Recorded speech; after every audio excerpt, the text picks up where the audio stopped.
Bonjour tout le monde, bienvenue pour la présentation d'un oracle, aujourd'hui qui est l'oracle de Mercure, d'Alcide Nathanaël, sorti aux éditions Arcana Sacra. Pour ceux qui... Arcana Sacra qui aussi fait partie de la maison d'édition Alliance Magique, pour ceux qui connaissent. Alcide Nathanaël a déjà fait un autre oracle qui est l'oracle d'Algariel, pour ceux qui connaissent, et qui me semble est en préparation d'un autre. Donc c'est un jeu qui se présente dans une boîte cartonnée au prix de 22 € pour information. C'est un oracle vraiment qui est inspiré de vieux jeux, enfin quand je dis vieux, de jeux vraiment traditionnels comme l'oracle Béline, mais aussi il nous parle du tarot d'Eteia et du célèbre tarot de Papus. Je vous lis le petit texte juste en dessous, là, juste au deuxième paragraphe, qui est c'est un jeu ésotérique et mystérieux, composé de cartes divinatoires s'inspirant de l'alchimie, de l'hermétisme et de la mythologie gréco-égyptienne. Unique en son genre, il est riche d'enseignements initiatiques et de symboles. Donc il y a 27 cartes au total, plus un petit livret. Donc ce qui est vrai, c'est vrai qu'il y a beaucoup de symbolique, même si les cartes peuvent paraître un peu sobres par rapport à l'image. Effectivement, avec des mots-clés, effectivement, on peut aller quand même assez loin, je trouve, dans l'interprétation. Donc le boîtier s'ouvre comme ceci. Vous avez un petit ruban qui vous permet de soulever les cartes, vous voyez. Personnellement, je trouve ce coffret très sobre et classe, très chic. Donc nous avons, vous voyez en fond, le dessin d'une petite coupe. Et là aussi un autre symbole. Ensuite, le petit livret, qui est souple. Il est en deux parties, puisque la deuxième partie, elle est en anglais, comme vous pouvez le constater. Et donc voilà, et il y a une première partie avec le sommaire, donc carte par carte, enfin vous voyez les différentes méthodes de tirage, ensuite les mots-clés, et enfin voilà, l'interprétation carte par carte. Donc là c'est les tirages. Donc vous voyez, par exemple la première carte, la clé, donc il y a une petite phrase, donc là il s'agit de la connaissance sacrée, les mots-clés, donc évolution, opportunité, projet, nouvelle direction, quête, le symbolisme et la divination. À chaque fois, voilà, il s'agit, vous avez ça pour pouvoir vous aider dans l'interprétation des cartes. Pour information, il s'agit des extraits, en tout cas les petits textes du livre, parce qu'il existe un livre avec justement plus d'informations par rapport à chacune des cartes de cet oracle. Pour ceux qui le souhaitent, en tout cas, sachez qu'il existe un livre plus complet qui vous permettra de mieux connaître les cartes. Ça, c'est vraiment suivant la préférence, votre préférence. Donc, je vais vous peut-être faire un petit zoom pour que vous puissiez bien voir les cartes. Voilà. Et donc, on commence. Donc, la première carte qui est la clé. Donc, voilà, comme je vous disais. Donc là, on a le symbole de l'oiseau avec la clé, qui symbolise, donc, comme je vous le disais tout à l'heure, l'évolution, l'opportunité, un nouveau projet, nouvelle direction, une quête. Donc, avec ça, on peut vraiment... ça peut vraiment vous aider pour l'interprétation. Donc, ah oui, j'ai oublié de vous dire. Le dos des cartes, qui est toujours quand même sobre. Et aussi, voilà, par rapport à la taille des cartes, c'est vrai que les cartes sont un peu grandes. C'est vraiment taille oracle. Pour vous donner une idée... voilà. Par rapport, j'ai vu ça sous la main, vous voyez, donc par rapport à Murmure de la nature, vous voyez, voilà, bon, il est grand, taille grande, mais finalement pas plus petite finalement que des oracles, voilà, basiques. Voilà. Ensuite, donc deuxième carte, le bouquet. Donc voilà, c'est vrai que les cartes sont sobres, hein, on est d'accord. C'est vraiment, mais en même temps, je trouve que c'est ce qui rend son côté mystérieux finalement à cet oracle, mais en même temps intéressant. Vous voyez, parce qu'on peut vraiment creuser aussi pour travailler son intuition. Là, vous voyez, on a le sablier qui est donc le temps, le cycle, l'équilibre, pérennité, neutralité.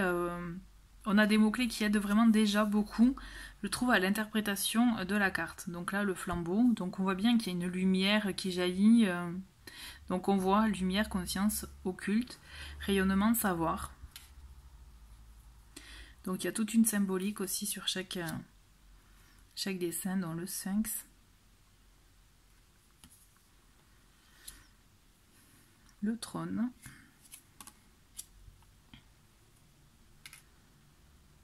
Donc le roi. La reine. Donc c'est vrai que c'est un mélange, on le voit pour ceux qui ont des bases de tarot, hein, ça parle, hein, la reine, donc ça équivaut quand même, moi je trouve, à l'impératrice par exemple. Donc là on a un mot-clé, réceptivité, gestation, générosité, abnégation, don de soi. Et pour le roi, qui représente pour moi l'empereur, c'est vraiment confiance, valeur, loyauté, ordre, bienveillance. On est dans les mêmes, je dirais, les mêmes mots-clés des cartes du tarot pour certains. Donc là, à tort, bon. On va pas, enfin, donc là c'est art, inspiration, amour, beauté, création. Ça peut, voilà, vraiment ça peut vous aider aussi justement pour pouvoir voilà, et je suis en train de vous dire, voilà.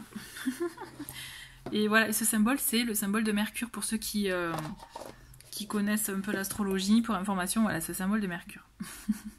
J'y pense parce que je vois la carte et je vous l'ai pas dit, mais voilà. Midas.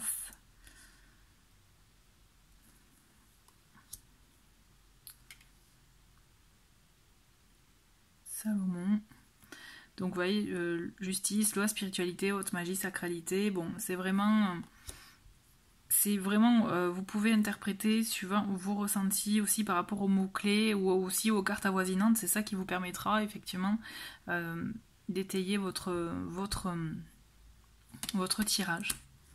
Donc le tombeau.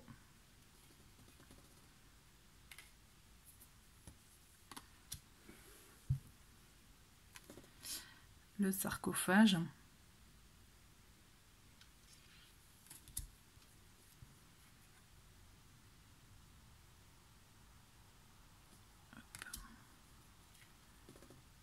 La confrérie. Les sciences. La demeure. La transmission.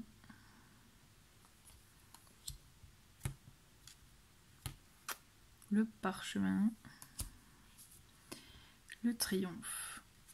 Voilà, donc là vous avez 22 cartes d'oracle qui sont numérotées, hein, comme voilà, vous avez pu le voir. Et donc là nous arrivons avec 4 cartes. Je la mets de côté, celle-ci, oui. Puisque chacune en fait représente un élément. Donc là avec la coupe on a l'élément de l'eau.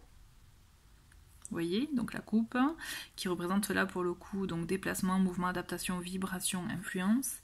Avec l'amphore, nous avons la terre. Je ne voulais pas dire de bêtises, oui voilà, la terre. Matérialité, pragmatisme, construction, travail, incarnation. Donc là avec le vase, nous avons... Attendez, je ne veux pas dire de bêtises. Non, la coupe qui est plutôt l'élément d'air, pardon, et là le vase c'est l'élément de l'eau. Sensibilité, émotion, intuition, régénérescence et psyché.